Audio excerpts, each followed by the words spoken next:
So everybody, this is Drew from Section 116, ArgosEndzone.com. Time for Week 14 action as the Argos travel to Ottawa to take on the Redblacks. As always, click the Show More button on the YouTube channel. Jump to the chapter you want to see. We'll get things rolling with a look back at what happened last week. Coming off the big home win against Hamilton, myself, I was very excited about the trip into Winnipeg. The Bombers, of course, are absolutely rolling, but the Argos seem to find new life in terms of having this new quarterback, Dan Lefevre, behind center. And for the first half of the game, frankly, the first three quarters, it was fantastic. Lefevre threw for, I think it was like 280 yards and 3 touchdowns in the first half. And then the second half and fourth quarter happened. The Argos have gone, I think they said like 3 games now with only scoring 3 points in the combined fourth quarter of those 3 games. You're not going to win football games that way unless you put up one heck of a big lead. There was a lot of frustration on the Argos defensive side in terms of a roughing the passer penalty against Ricky Foley that negated an interception when Foley did everything he could to slow himself down and didn't wrap up, didn't follow through. But also a lot of frustration on the defensive secondary in terms of pass interference calls. If you're following any of the guys on Twitter, they were really, they wasn't just upset, they were confused. They didn't even know what the rule was anymore.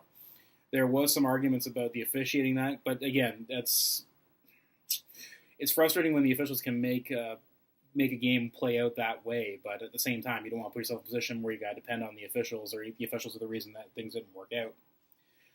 Lefevre played really, really well for those first 2 quarters and a bit, and then the turnovers started coming there in the second half, and the Argos couldn't stop the momentum.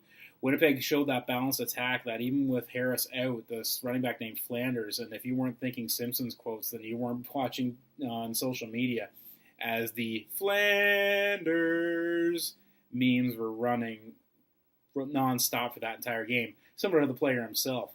And again, that Winnipeg opportunistic defense were creating turnovers, interceptions, big returns. There was a punt return touchdown, I believe. It was, you know what it was? It was the 4th straight entertaining game the Argos have put up there. Now, they're 1-3 in those games, but we've been entertained. They've been moving the ball. They've been scoring points. They've been stopping drives. They just got to put 4 quarters together. Week 14 sees the Double Blue travel to the nation's capital to take on the Redblacks. This is the rubber match here for the 2016 season, as the visiting team has won each previous matchup there, and both games have been held to 10 points or less in terms of the score differential. Now, the Argos are going to have to win this game as they've already lost the tiebreaker to Hamilton, so if they've got any chance of getting into those playoffs, they've got to win this game and stay ahead of Ottawa in that playoff race. And quite frankly, every Toronto game in Ottawa has something cool and exciting happen. Remember, this is the site last year where Chad Owens made that great one-handed winning touchdown catch from Trevor Harris back when both were playing for the Argos instead of the teams that we're not allowed to like anymore. As I said, I just mentioned Trevor Harris. Whenever you're talking about the Argos playing against Ottawa, that name's going to come up here as Argos fans lament about what could have been this year. Harris is, again, putting together a heck of a season here.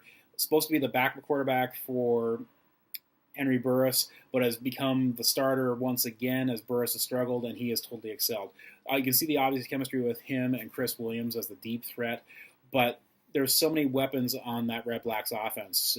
Peterborough boy Brad Sinopoli and Ellison just makes plays. It's those yards after catch there. Williams is incredibly dangerous.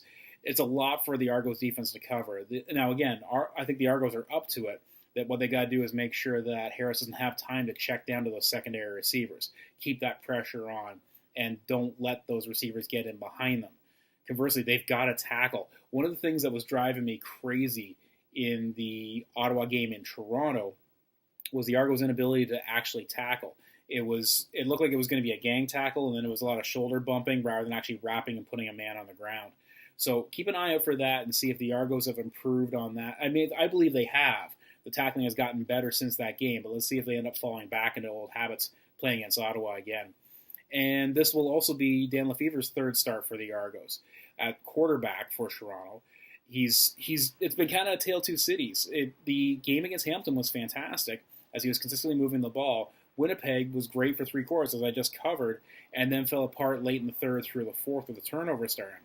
If you win the turnover battle, you usually win the game. So if Lefevre can make sure that he doesn't give the ball back to Ottawa, then we're going to see some results here. The other thing is, again, the only way Trevor Harris can hurt you is if he's got the ball. So if the Argos can grind that clock down with that short passing game, with the running play, again, I love Lefevre running the option with Brandon Whitaker. I thought that was fantastic down the goal line. So the tools are there for them to make long extended drives, keeping that explosive Ottawa offense on the sidelines. I think that might be the key to victory, is those really, really long drives, and don't give Ottawa those opportunities. Who should you be watching this week? Well, on defense, I'm looking at the Argos number 30, Thomas Gordon. He had a really strong game against Hamilton in Hamilton there at the Labor Day Classic. He's been contributing a little bit here and there, but that was a huge game for him. And I would like to see that type of play come back again, especially against a Redblacks team that likes to ride those short crossing patterns. And I think that's where he's going to be able to step up and make an impact there, hopefully with a turnover or a big hit to change that momentum of the game. When the Argos are on offense, look at number 8, Kenny Shaw. Shaw had 2 touchdown receptions last week against Winnipeg and seems to be clicking really well with Lefevre in terms of being that check down guy. It looks like Gurley might be the number 1 receiver and Shaw being the check down, which is not a bad thing, because if they blanket Gurley, that means he's going to be open, or at least one-on-one, where his speed can make him very, very dangerous. So when the Argos are on defense, number 30, Mr. Gordon, and on offense, number 8, Mr. Shaw. If you average the points for and against for the 2016 season so far, this Argos Redblacks game is going to be a close one in the neighborhood of 27-26. It's in that neighborhood for both teams with no clear-cut edge coming out there, unless you want to get down to the decimal places. I know some of you are doing that. I know you are. Okay, look, we're just kind of spitballing here. But I'm still going to fall back on what's happened the last couple of years, where something crazy and big has always happened whenever Toronto travels to Ottawa. So I'm thinking we're looking at a much higher score than what they're giving them credit for in terms of what they've seen up to the past here. So I'm thinking like it's going to be like a 42-39 blowout. Well, not blowout, but a barn burner. It's going to be crazy. It's going to be a lot of scoring, a lot of crazy plays, long plays, big plays. It's going to be fun, right? Like what just came down here. Yeah. Woo! That'll wrap things up for this week. Hope you had some fun. As always, like, comment, share this video and this post.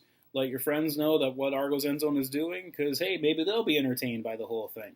Feel free to comment on what you'd like to see and what you'd like to see differently as we evolve this channel for you. Follow us on our social media feeds. You know how it goes. It's Twitter, it's Facebook, it's YouTube. Make some suggestions on some stuff that we should be on. Should we be periscoping more? Maybe we should be Snapchat. Let us know. We'll come up with something if you give us some feedback, all right? Sorry, yeah, so this game is Friday Night Football tonight. Boss loves that when I sing.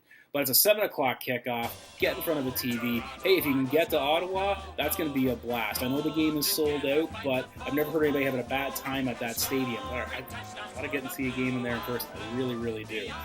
So, 7 o'clock start, TSN. Be there, make some noise, get in front of the TV, and we'll meet up and do this again next week. Is that cool? Cool. Until next time, this is Jude from Section 116, ArgosEndzone.com. Remind you to ride the rail. And we'll